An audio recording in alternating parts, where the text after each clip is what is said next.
थांबा थांबा थांबा, व्हिडिओ स्क्रोल करायच्या पहिले थांबा यार आणि जरा बघून जावा, कारण व्हिडिओ तुमच्या पण कामाचा आहे.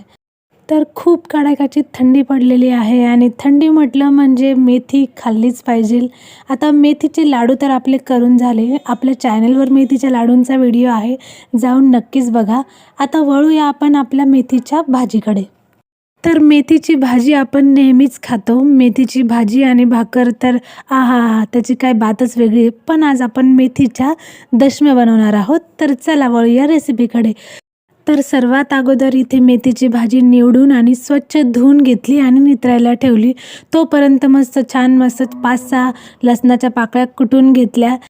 त्यानंतर एक ताट घेतलं. ताटामध्ये 2 वाटी गव्हाचं पीठ घेतलं, 2 वाटी मिक्स धान्याचं पीठ घेतलं. सप्तधान्य होतं माझ्याकडे, त्याचं पीठ होतं ते घेतलं.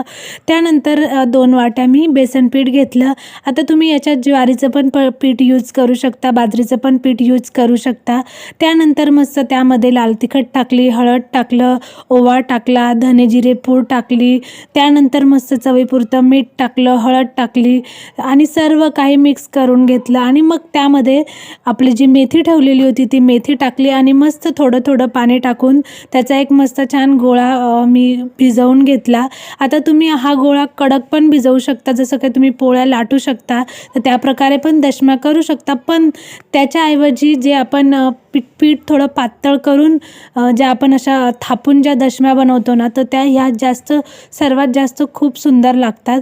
तर तुम्ही अशा पण करू शकता आणि लाटून पण करू शकता. तर मग मी मस्त ते पीठ भिजवून त्याचे गोळे करून घेतले आणि इथं मस्त एक छान आपला रुमाल घेतला पोळ्या शेकण्याचा आणि त्या मस्त स्वच्छ धुवून ओला करून घेतला. आणि मग त्याच्यावर आपण जे काय दशम्याचं पीठ होतं त्याच्यावर दशम्या थापल्या छोट्या मस्त. तवा ठेवला गरम करण्यासाठी, त्याच्यावर मस्त तेल टाकलं.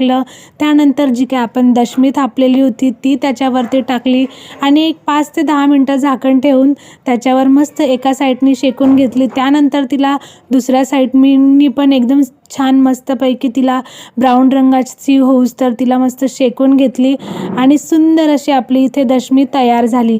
आणि हो, एकदम सुंदर लागत होती हां. आणि जी चटणी बनवली होती ना मी, ती चटणीची रेसिपी आपल्या चॅनलवरती अवेलेबल आहे, ती नक्कीच तुम्ही जाऊन बघू शकता. आणि हो, मस्त चटणीसोबत आपली गरमागरम दशमी मी मस्त छानपैकी त्याचा आस्वाद घेतला. इतक्या सुंदर झाल्या होत्या ना, नक्कीच तुम्ही पण करून बघा. तर कसा वाटला तुम्हाला व्हिडिओ, रेसिपी कशी वाटली नक्कीच कमेंट करून सांगा. आणि हो, सबस्क्राईब करायला बिलकुल विसरत जाऊ नका. तर चला भेटूया नेक्स्ट व्हिडिओमध्ये. Bye bye.